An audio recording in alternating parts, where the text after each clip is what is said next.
Hi everyone, welcome to the channel Indian Cricket. So now we have Aussies who have won the pink ball test at Adelaide. Aussies were the clear favourites as they know how to play pink ball test.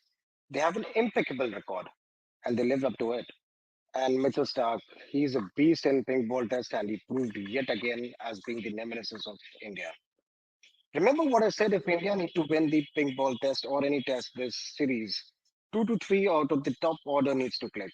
And that's precisely why you won in Perth and precisely not won in Adelaide. Now, Indian batting top order has been a concern. 150, 180 odd runs all out. You don't stand a chance to qualify for World Test Championship. I mean, it would be a serious joke if teams scoring 150, 180 odd runs start reaching WTC finals. And the batting is the concern for not reaching the WTC final. Unfortunately, India is not capitalizing on having Bumrah by treating us with shoddy batting performances at the top of the order. And this is a story in the last 5 to 6 years, and the stats say it. You have been bailed out by lower order time and again and by the brilliance of Bumrah.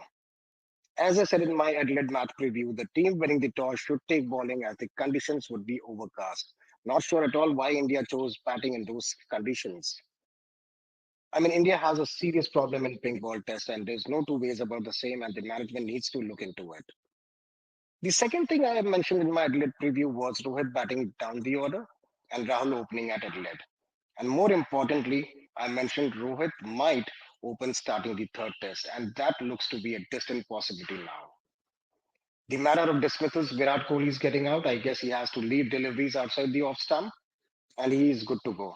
You know, Sachin did that when he was going through a lean or a rough patch, and that paid dividends for him, leaving the balls outside the off stump, more of them.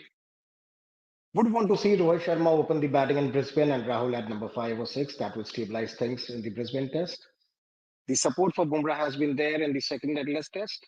Second test, Siraj living up to the expectations and supporting Bumrah in the second Adelaide test, and that was uh, a good thing to see. Nitish Reddy will play in Brisbane. There's no doubt about it. The concern over here is the fourth bowler for India. There are news on Shami coming to Australia by the third test or fourth test. Let's see. Brisbane would be spicy and a bouncy wicket, so we should be prepared for it.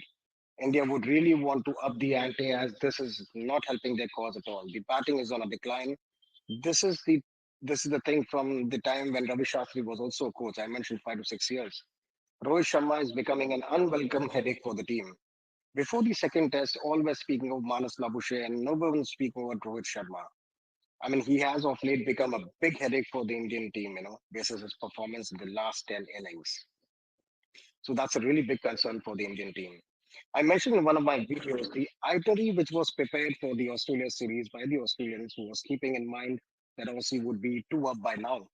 First the Perth wicket, then the pink ball, where they are undisputed champions, but did not turn out that way, and the series is leveled at 1-1 currently. Well, India look at the Aussies way and say, look, we would want to take the Adelaide Test as a blip, and the or as the Aussies took it in the case of Perth loss, and India need to be positive and move ahead. That is how India should be looking forward to the Brisbane Test, but that cannot be without the batting clicking. That is important. So we look forward to the Brisbane Test. Please subscribe, like the channel.